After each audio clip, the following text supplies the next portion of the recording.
what was once the Western Hemisphere's oldest public institution for people with intellectual disabilities now lays abandoned, filled with mountains of patient files and confidential paperwork strewn about its shuttered buildings. By the end of its nearly 70-year operation, the Walter E. Fernald State School in Waltham had become synonymous with allegations of malnourishment and abuse. And now relatives of former patients are still trying to get answers on how their loved ones were treated in that school. So far, the state has refused to help. I'm joined now by Cambridge author Laura Zigman. She's trying to track down information about her sister Cheryl, who was housed at that institution, and GBH News features editor Jennifer Moore, who's been reporting on Laura's and other families' efforts to learn what happened to their loved ones. Thank you so much for being with me. Thanks for having me. Thank you. So, Jennifer, I'm going to start with you. Talk to me about how you became, sort of entrenched in this reporting, because I imagine it started with one case and then it just sort of ended up going on the next one and the next one and the next one. You're right. It actually started with Laura. With Laura. I saw her at an author signing, and she talked a little bit about her late sister Cheryl. And what really caught my attention is that she had mentioned that even though Cheryl had been housed in a state institution, that she could not access the records on her own sister. So that really spoke to me as a sibling and as somebody who appreciates transparency in government. So I followed up with an email, and it went from there. How many other cases have you been trying to sort of, crack open here, or at least get some information about? So in the course of our reporting, we interviewed 2 on-the-record family members and then several others who didn't want to go on the record because there's still elements of privacy and in some cases secrecy surrounding the fact that they even had relatives who were in these institutions. But over the course of all of our reporting, we spoke to dozens of people, both who had relatives there and those who either worked at or do research on institutions like this. Laura, tell me about your sister Cheryl. Well, that's a good question. I think if I had the files, I would know more. But my situation is a little different. I was trying to do research for a novel, and my sister had a medical condition. She was born in 1958 with a really rare bone disease. So at some point, again, I would like the files to know exactly when, she went from living at home to living at Fernald in one of the really good medical buildings called the Green Blind Unit. And she died there when she was 7. And so my search for records is less about possible mistreatment and much more just a curiosity about when she got there, what the discussions were about why she went there. I mean, she had a medical, obviously a medical condition that made it necessary. But just all the curiosity things that you would have about a sibling that you never really knew. I was 3 when she died. My other sister was 5. Did she talk? Did she walk? Those are really basic questions that I would really like to know. How frustrating was it when you started to try to look into your sister and couldn't get any information from the state? It was super frustrating because, of course, I blame myself that I was doing it wrong. So I went online and I emailed and I did all these things, and then I wasn't getting anywhere, and I still didn't understand what it was. And then I found Alex Green, who's a lecturer at Harvard and an expert in these institutions in this period of time. And he was, he's written for he's done all these things, and I found him on Twitter, and I just messaged him and I said, hey, I think I'm doing something wrong. I'm just trying to get my sister's records, but I can't. And he was like, call me.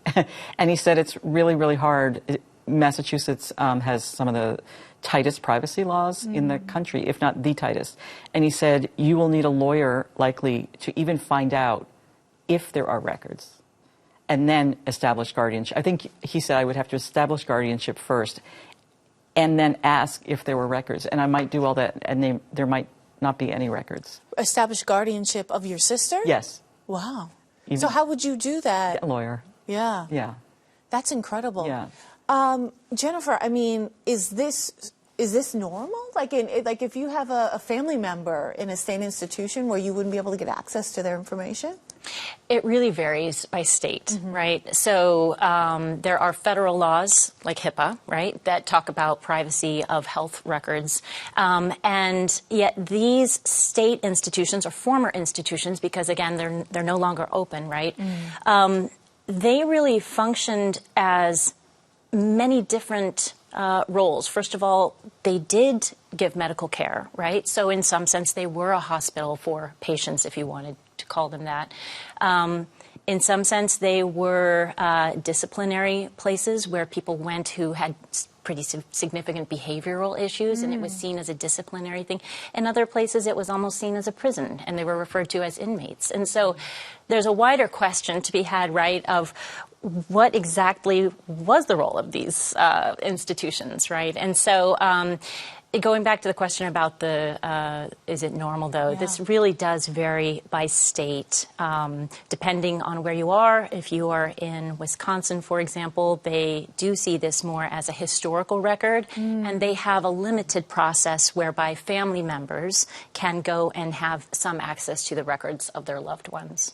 Interesting. You know, we actually have 2 pages from a 1966 annual report on the Fernald School, citing the number of patient deaths, their ages, how long they were a resident in the school, and their diagnosis.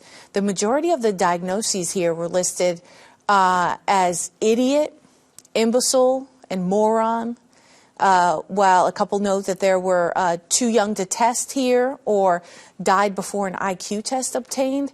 I'm so interested about the fact that, you know, one of the females listed is believed to be your sister Cheryl, Yeah. which is all. So all you have to really work on is this sort of limited accounting of some sort of diagnostic test. Exactly, and that was something I had found online with my Googling skills, was the annual report, which is over 100 pages long and typed on a typewriter.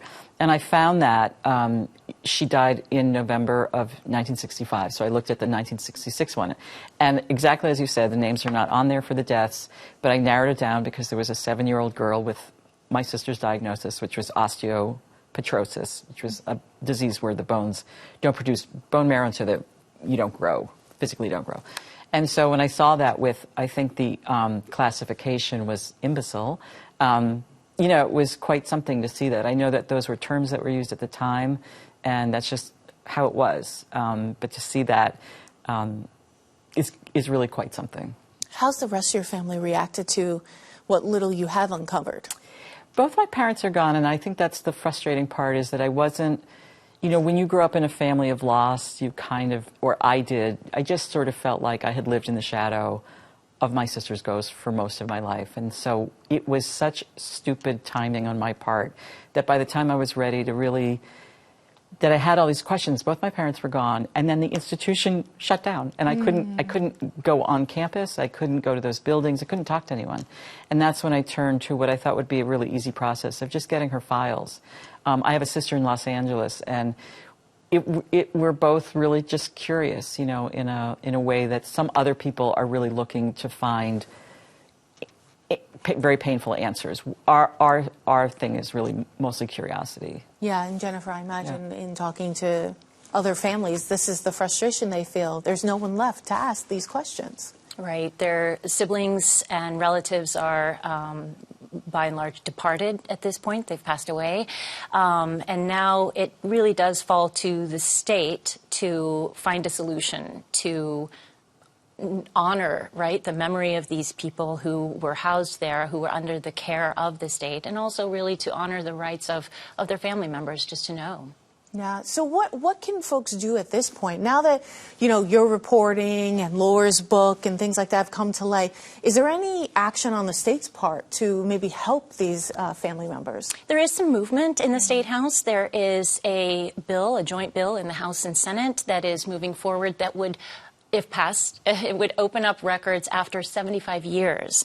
That is seen as progress, if it passes, but that even wouldn't help families like Laura, whose relatives passed away more recently than that. And we're not near the 75 year. Well, correct. Probably within 5 years, I guess, of the 75 mark. Right. I think it was Cheryl passed away 65. in 1965, so not quite there. Yeah. Wow. Incredible. Well, incredible reporting. We'll continue to follow your work. And Laura, thank you so much for being with us. Thank you for having me. Thank you.